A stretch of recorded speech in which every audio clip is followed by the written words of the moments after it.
Okay, it should be good to go.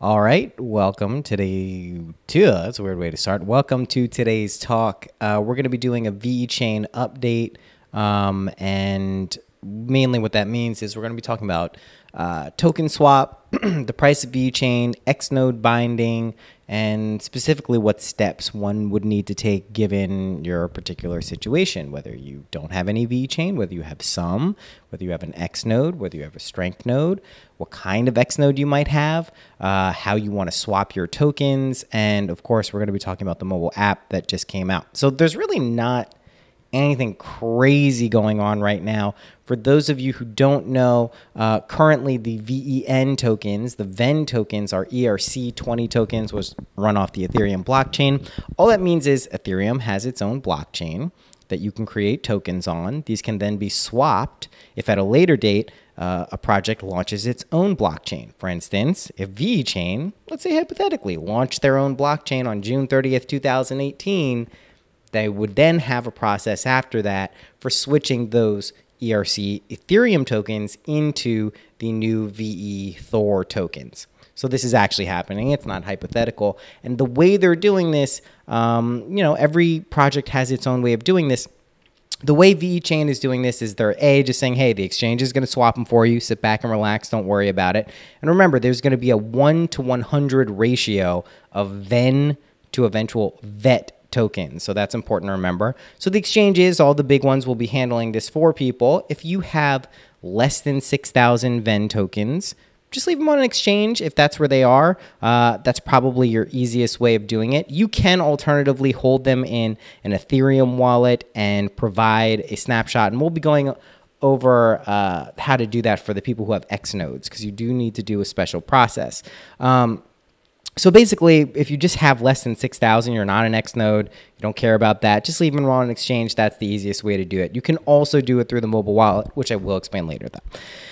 Let's say you have over 6,000 and you have them not on the exchange, which would mean that you're probably at least an X node holder, the basic economy level, whatever they call it. You're going to need to do something special. So if you're one of those people, if you're an actual X node holder, you have already moved your VEN tokens off of an exchange into a publicly snapshotable wallet.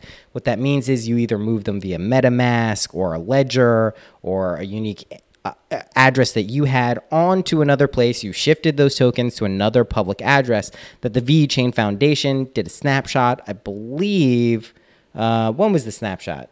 March. I actually don't remember when it was at this point, but there was an early one to say, hey, if you have an X node, have them here by now. Then they took another one at June 30th to make sure that those were still there. And then what they did, what we're in the process now, is now they're going to be binding basically people who have these X nodes to those Ethereum addresses so they can then carry over that X node status. So there's an interesting way to do this. Basically, all that's involved is using the VeChain Thor wallet, which you can download for iOS, for Android right now, creating a wallet. It's a really simple process. I'm not going to go through the exact steps. You can probably do that. There's a tutorial video in the Discord server. You can Google it and find it, VeChain. It's very simple. Basically, you create a wallet. You're going to want to back up the mnemonic phrase in case you lose your phone or it gets stolen and you need a new one. And then you're going to go through and have your new wallet, and you're going to have it all set up. At this point, let's say you're an Xnode person, you need to bind your address. Here's what you're going to do. And this is people who are planning on keeping their nodes and their VET tokens, the to be released and exchange VET tokens, on a ledger. You're doing nothing right now. And I'm recording this on July 10th, 2018. I believe the token swap begins on July 24th. I think they're going to do another snapshot at the end of August. And if you're waiting for ledger support, do nothing. Wait for them to tell you what to do. But if you're going to use the mobile app or you're going to use something else, you're going to go through this binding process on the mobile app. Essentially, what you're doing is you're creating an intermediary address where you're going to send a very small amount of VeChain, 0.01, to a address, this intermediary address, and you're going to prove that it's coming from another Ethereum address. And that Ethereum address is going to have your X node, the amount of tokens that prove that you're an X node. So it's going to first, the app is going to verify that yes, this has an X node. Then you're going to send from that address 0.01 then to the intermediary address so you can bind it, basically saying, proving this is you to that address, right? You're pretty much done at that point. Now I'm waiting for confirmation from the VeChain people. Specifically, I asked in their Discord server. I believe now once you do that and you've binded successfully and then verified that transaction, once you send the nominal amount, 0.01, you can move your tokens about freely as long as you end up with the same amount of tokens, whether it's swapped by an exchange or you do it via the mobile app when that information is released. I believe as long as it's before the next snapshot, you will maintain your Xnode status. So you want to keep a little bit a vet in there because that's going to prove that you maintained it. But otherwise, you should be free to go. So it's a pretty simple process. For most people, you're probably just going to leave it on exchanges. For the Xnode people, it's a few extra steps, but it's not that big of a deal. If you're an Xnode holder, you're probably in pretty early. So you're excited about this and you shouldn't mind doing a few extra steps. So that's it. And again, the token swap is going to drop the price of the current VEN tokens, soon to be VET tokens, by a magnitude of 100. So we're going to see things instead of like $2.30 today, we're going to see like 2 cents. So don't get freaked out by that. If you see it, it will be a 101 increase. Okay.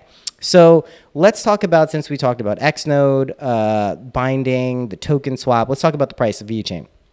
So anyone who's been in the server and paying attention knows that this stuff is all kind of just related to Bitcoin. Right? This doesn't have too much to do. Almost no cryptocurrency projects at this point have that much to do with the independent projects themselves. In terms of volatile price fluctuations, certainly when big announcements come, when a project meets a deadline, when a partnership happens, although in VeChain's case, it doesn't always mean the price goes up, it can have an impact on the price. But for the main part, it's just going to be Bitcoin's health and see what's going on there. And that's basically going to let you know what's going on overall with the market. So I had a client today ask me, where do you see VeChain's price being in a year?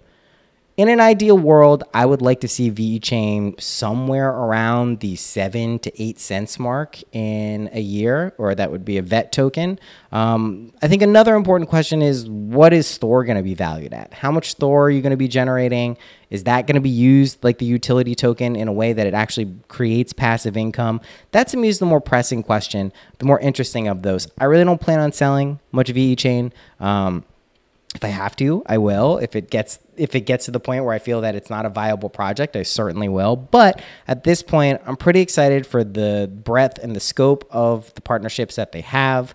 These broad, all-encompassing DNVGL type partnerships, which aren't just like a little regional branch or a small, contract with a government, even if it's a municipality, just like a real deal, kind of like, all right, this is a gateway to a lot of people, and there's a clear need for this product in this sphere. So if that pans out and that works, I think we're looking at the infancy of something like VeChain. It'll be really interesting to see what happens over the next 6 months with Bitcoin's price. 2019 in particular is going to be interesting because we have a halving coming up the next year, meaning that it's going to get twice as difficult to mine a Bitcoin as it was the previous cycle. So essentially, we have a lot of different factors at play. If the price of Bitcoin goes up again, expect the price of VeChain to go up commensurately, maybe not at first, but definitely it will go up in dollar value, and then I do believe it'll go up in Bitcoin's value. Do I think all altcoins are going to surge the way that they used to last year? I don't know. I don't know if we've hit a critical mass in terms of that. I don't know if there's enough institutional money inbound that, or already in play, that you're not going to win the way you did back in 2017 and before. Seems unlikely.